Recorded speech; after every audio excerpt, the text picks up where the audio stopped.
बच्चों, बेटा कक्षा 4 में पर्यावरण अध्ययन या इन्वायरमेंटल स्टडीज ईवीएस के अंतर्गत सप्ताह 21 में हम सभी पढ़ेंगे पाठ 18 पानी कहीं ज़्यादा कहीं कम।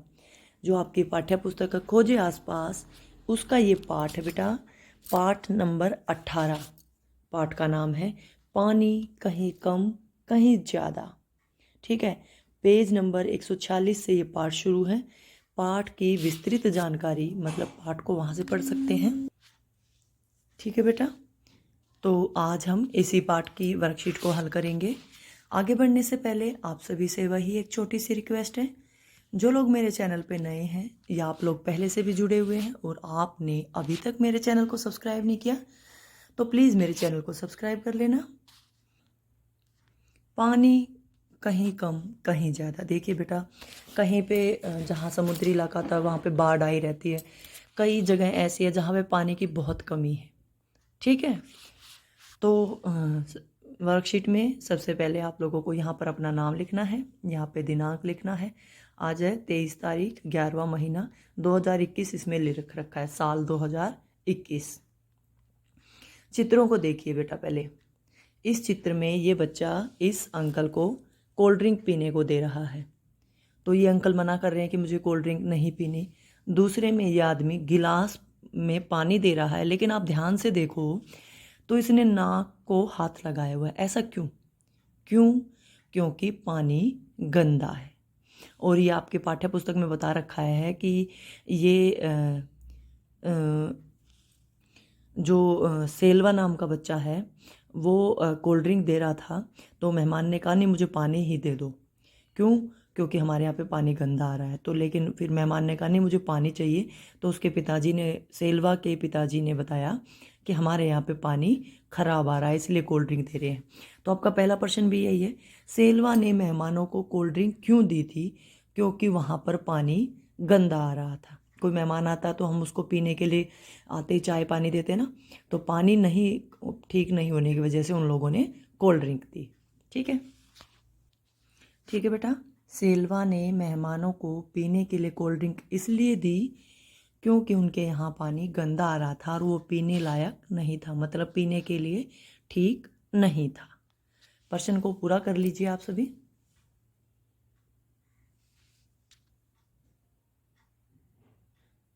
अगला देखिए, इस चित्र में देखो, ये एक वाटर पार्क के बाहर का चित्र है और बाहर कुछ महिलाएं मटके लिए खड़ी हैं। ये इधर खड़ी हैं और इधर भी ये बच्चा पानी के इंतज़ार में प्यासा है ना।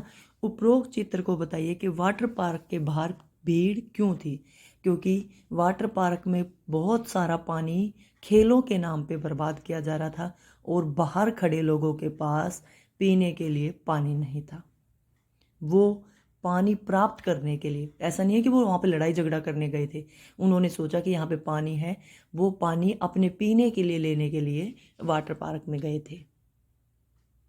समझ में आई बात? तो जो ये महिलाएं हैं ये यही कह रही थी कि देखो अंदर तो कितना सारी पानी खेल के नाम पे बर्बाद किया जा रहा है और हमारे पास पीने के लिए भी पानी नहीं है। ठीक है, ठीक है बेटा। वाटर पार्क के मुख्य द्वार पर भीड़ इसलिए थी क्योंकि ये महिलाएं पानी लेना चाहती थी, क्योंकि उनके यहाँ पर पीने का पानी नहीं था और वाटर पार्क में लोग पानी से खेल रहे थे। ठीक है, ये तो बात हो गई कि पानी कहीं कम कहीं ज़्यादा। लेकिन अगर पानी खराब पानी, गंदा पानी पिएंगे तो क्या होगा?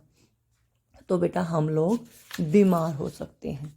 इसी के बारे में पाठ में आगे बात है। उल्टी और दस्त होने पर बहुत सारे लोग बीमार क्यों हुए? वो बेटा इसलिए क्योंकि अखबार में खबर आई थी कि, ये पाठ में से ही है, ऐसा नहीं है कि हम अपनी तरफ से बना रहे हैं, कि उस इलाके में पीने के पानी वाले पाइप में गटर का पानी मिल गया। गटर का पानी तो गंदा होता है ना, सड़ा हुआ पानी बिल्कुल। तो पीने के पानी में गटर का पानी मिल गया था। इस गंदे पानी को पीने से बहुत सारे लोग बीमार हो गए थे। तीनों प्रश्नों को एक साथ कर लेते हैं, सॉरी दूसरे प्रश्न को भी। दस्त होने पर हमें क्या करना चाहिए? दस्त होने पर हमें ORS का घोल पीना चाहिए। नमक चीनी के पानी का घोल पीना चाहिए। इससे शरीर में पानी की कमी नहीं होगी। ठीक है, दोनों प्रश्न साथ में करेंगे। देखिए बेटा, मैंने दोनों प्रश्नों को लिख दिया है। उल्टी और दस्त होने पर बहुत सारे बीमार लोग क्यों हुए थे? दस्त और उल्टी से बहुत सारे लोग बीमार हुए क्योंकि पीने के पानी में गटर का गंदा पानी मिल गया था और उस पानी को पीने से लोग बीमार हो गए। ठीक है। दूसरा है, दस्त होने पर हमें क्या करना चाहिए? दस्त होने पर हमें ORS का घोल, यानी ORS का घोल कौन सा होता है? चीनी और नमक के पानी का घोल पीना चाहिए। ठीक है। प्रश्न नंबर 3 आप सभी का हो गया है। प्रश्न नंबर 4 है, पानी को पीने योग्य बनाने के विभिन्न तरीके कौन से हैं? गंदे पानी को छानकर, पानी को उबालकर, पानी में दवाई मिलाकर, प्यूरीफायर यानी पानी साफ करने की मशीन का इस्तेमाल करके हम पानी को साफ कर सकते हैं। ठीक है बेटा, आगे था पानी को पीने योग्य बनाने के लिए विभिन्न तरीकों के बारे में बताना था। पानी को पीने योग्य बनाने के लिए उबालकर, छानकर, निथारकर, उबालना मतलब पानी को उबालना, छानना यानी किसी कपड़े से अच्छे से छानकर, और निथारना यानी पानी को थोड़ी देर रख देते हैं, फिर वो जो साफ़ पानी है ऊपर रह जाता है, जो मिट्टी वगैरह है वो नीचे बैठ जाती है, निथार कर। और पानी साफ़ करने की मशीन का इस्तेमाल करके हम पानी को साफ़ कर सकते हैं, पीने योग्य बना सकते हैं। ठीक है।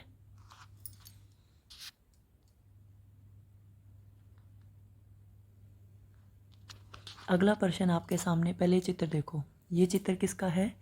वर्षा जल संरक्षण, यानी पानी को संरक्षण करना। जो बारिश आती है उसके पानी को स्टोर करना।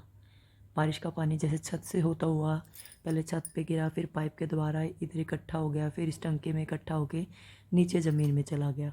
इस टंकी के पानी को हम इस्तेमाल कर सकते हैं जब ज़रूरत हो। और ये ज़मीन में अगर चला जाता है तो पानी का जो स्तर भूमिगत जल है वो ऊपर उठ जाता है। ठीक है। तो इसके लिए प्रश्न देख लीजिए। उपरोक्त चित्र में कौन सी तकनीक दर्शाई गई है? वह इस तकनीक का उपयोग कब करते हैं? ये बेटा वर्षा जल संरक्षण की तकनीक है और बारिश के पानी को स्टोर करने के लिए, संरक्षित करने के लिए इस तकनीक का इस्तेमाल किया जाता है। दूसरा भी देख लीजिए साथ साथ। जल संरक्षण पर कोई कविता या कोई गीत सुनाइए। ठीक है। आप इसके ऊपर मैं एक छोटी सी कविता आपके लिए अभी लिख देती हूँ, फिर पढ़ के सुनाती हूँ। अगर आपके पास खुद की कोई कविता है तो वो सुना दीजिएगा। ठीक है। ठीक है बेटा, उपरोक्त चित्र में क्या दिखाया गया है? उपरोक्त चित्र में जल संरक्षण की तकनीक दर्शाई गई है। इसमें हम वर्षा के यानी बारिश के जल को एकत्रित करके रखते हैं और ज़रूरत पड़ने पर उस पानी का इस्तेमाल हम लोग करते हैं। ठीक है। अगला था आपका जल संरक्षण यानी पानी बचाओ के ऊपर आपको कोई कविता सुनानी थी। तो देखिए, मैंने आपके सामने एक कविता लिख दी है, कविता या गीत जो भी आपको सुनाना था। आओ चलो पानी को बचाते हैं, गंगा तो हो गई है स्वच्छ, चलो अब पानी को भी बचाते हैं। पानी की बूंद बूंद हमें बचानी है, यह तो हमारी ही जिम्मेदारी है। कल न हुआ पानी अगर तो जीवन कहाँ से लाओगे, आज अनमोल है पानी, कल गली गली ढूंढते रह जाओगे। ठीक है। इस कविता को याद कीजिए, कॉपी में लिख भी सकते हैं। और इस तरह से इस वर्कशीट का सारा काम पूरा करके आपको अपने टीचर को भेजना है। तो सभी बच्चे इस काम को पूरा कर लेना। ठीक है बेटा जी।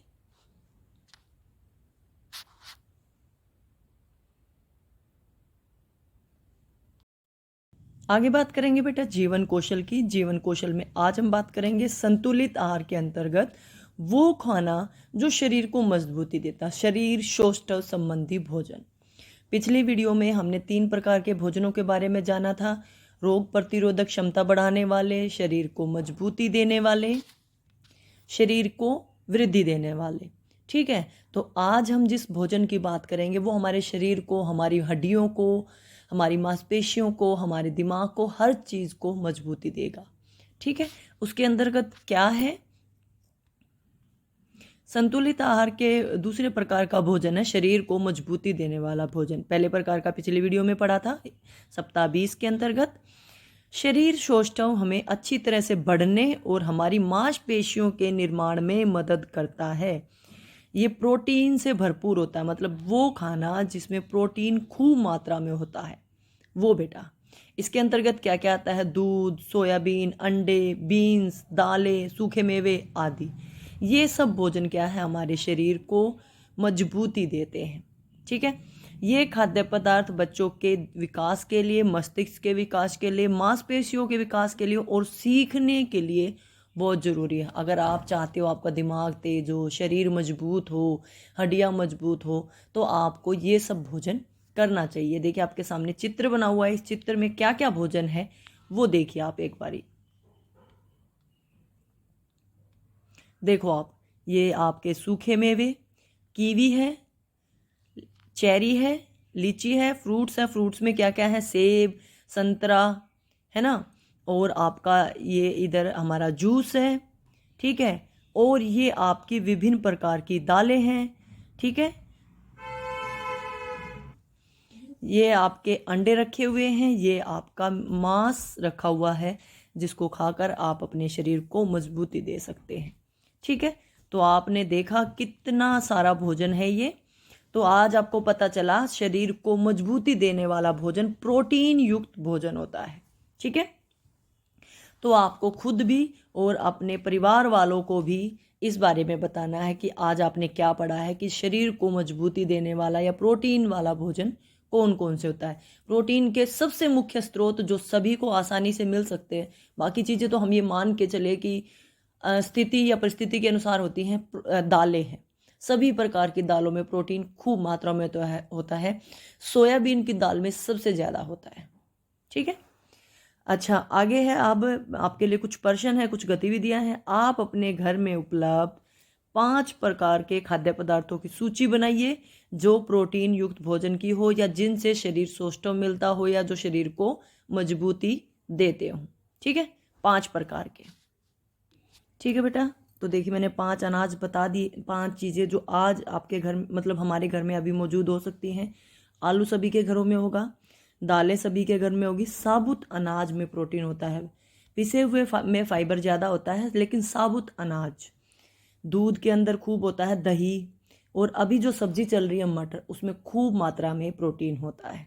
ठीक है, अंकुरित अनाज, जो दालें आप अंकुरित कर लेंगे उनमें उनमें प्रोटीन खूब मात्रा में होता है। तो 5 मैंने बता दिए हैं। अगर आपके घर में मीट मांस उपलब्ध है तो मांस लिखिए, अंडे उपलब्ध है अंडे लिखिए, दही लिखना चाहें दही लिखिए, दूध से बने पदार्थ वो लिख सकते हैं। अच्छा, पनीर हो सकता है, और आपका जो फल आपके पास हों उनमें देखिए प्रोटीन है या नहीं है वो लिख सकते हैं। सूखे मेवे, बादाम, काजू, किशमिश, ये लिख सकते हैं। ठीक है, दूसरा है कोई एक बिना गैस के व्यंजन बनाइए। व्यंजन की सभी सामग्री स्वस्थ होनी चाहिए। आप अपने बड़ों की मदद ले सकते हैं, इसकी तस्वीर लें और शिक्षक के पास से साझा करें। बिना गैस के मतलब ऐसी चीज़ बनानी है जिसमें गैस का इस्तेमाल ना हो। तो व्यंजन के अंतर्गत इसमें फ्रूट चाट बना सकते हैं हम, अंकुरित अनाज की सलाद बना सकते हैं, या वैसे सलाद बना सकते हैं। आजकल गाजर मूली बाज़ार में खूब उपलब्ध है, तो गाजर मूली के ऊपर धनिया डालिए काट के खाने के लिए। तो बिना गैस के ये सब चीज़ें होती हैं। तो अब इनमें से आप क्या बनाना पसंद करते हैं वो आपकी चॉइस है। आप ऐसा कुछ बनाइए, उसकी फ़ोटो खींचिए और अपने टीचर को भेज दीजिए। ये एक्टिविटी आपके करने के लिए मैंने आपको हिंट दे दिया है। आप फ्रूट्स चाट बना सकते हैं, वेजिटेबल चाट यानी सलाद बना सकते हैं, या अंकुरित अनाज का कुछ बना सकते हैं। और अगर आप चाहें तो चने होते हैं, भुने हुए चने जिसको हम सब खाते हैं, उसमें प्याज टमाटर काट के उसको बना सकते हैं। तो ये जो चीज़ें हैं इनमें किसी में भी आग की ज़रूरत नहीं है। जो चीज़ें आप वैसे खा सकते हो उससे संबंधित कोई चीज़ अगर आपको मुझसे भी बेहतर पता है तो आप वो बनाइए, फ़ोटो खींचिए, अपने टीचर को भेजिए। ठीक है, तीसरी है भूमिका निभाने की गतिविधि। आपको अपने आप को शरीर को मजबूत समझने वाला भोजन समझना है और एक वीडियो बनानी है। जैसे आपने मान लीजिए आलू समझना है खुद को, मैं आलू हूँ, मैं तुमको ताकत देता हूँ, मैं तुमको प्रोटीन देता हूँ, मैं तुम्हारे शरीर की ज़रूरतों को पूरा करता हूँ। इस तरह से आपको एक्टिंग करनी है। आलू भूरे से रंग का होता है, भूरे रंग के कपड़े या भूरे रंग के अखबार वगैरह कुछ आपको मिल जाए तो वो लगाइएगा, ठीक है। या फिर आप सोचे आप दालों का वो करना चाहें तो मैं दालें हूँ, मैं तुम्हें ताकत देती हूँ, मुझ में प्रोटीन खूब होता है, दालें खूब खाइए। इस तरह से वो सब्जी या वो चीज़ बनकर आपको वीडियो बनाकर अपने टीचर को भेजनी है, ठीक है। ये दोनों समझाने के लिए थे, मैंने समझा दिए हैं। अब बात करते हैं संस्कारशाला की। आज का हमारा सुविचार है गैरी वुड के अनुसार, अपने जहाज के आने की प्रतीक्षा ना करें, स्वयं तैर कर उसके पास जाएं। इसका मतलब ये है कि आप परिस्थितियों का इंतजार ना करें कि परिस्थितियाँ आपके अनुकूल होंगी और आप फिर काम करोगे। मैं सोचती रहूं, जैसे आप सोचें कि मेरे पास आज ये चीज़ नहीं है, मैं इंतज़ार करूं कल मेरे पास ये चीज़ आएगी तब मैं काम शुरू करूंगा।